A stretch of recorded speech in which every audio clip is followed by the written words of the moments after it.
Sinepju graudiņš, vārds katrai dienai. Darbs kā pielūgsme. Šodienas raksturvieta.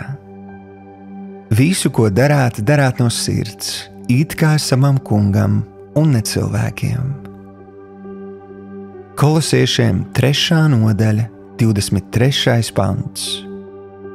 Šodienas pārdomas. 17. gadsimtā Mūks Lorents atrada atbildi, kā izbaudīt katru ikdienas brīdi. Viņš bija pazemīgs pavārs kādā franču klosterī un sarakstīja grāmatu ar nosaukumu Dieva klātbūtnes praktizēšana. Tajā Lorents izskaidroja, kā spēja pārvērst pat visparastākos un ikdienišķākos uzdevumus, piemēram, ēdienu gatavošanu un trauku mazgāšanu, par pielūgsmes un sadraudzības laiku ar Dievu.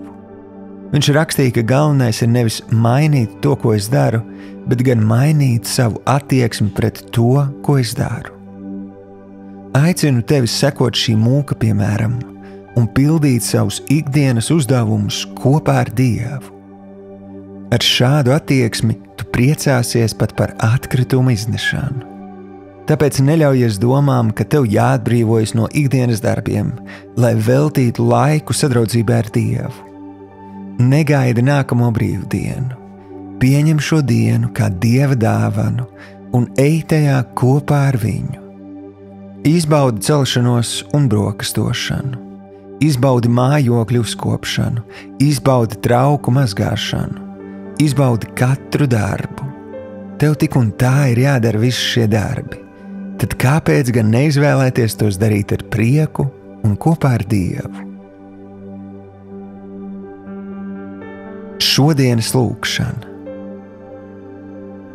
Mīļais Tēvs, šī patiesi būs brīnišķīga un svētīta diena, jo es esmu izvēlējies visu darīt kopā ar Tevi un arī priekš Tevis.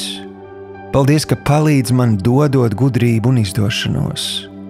Patiesi, viss man ir Tevis dots, un es ar pateicību pieņemu arī katru darbu. Jēzus vārdā. Āmen.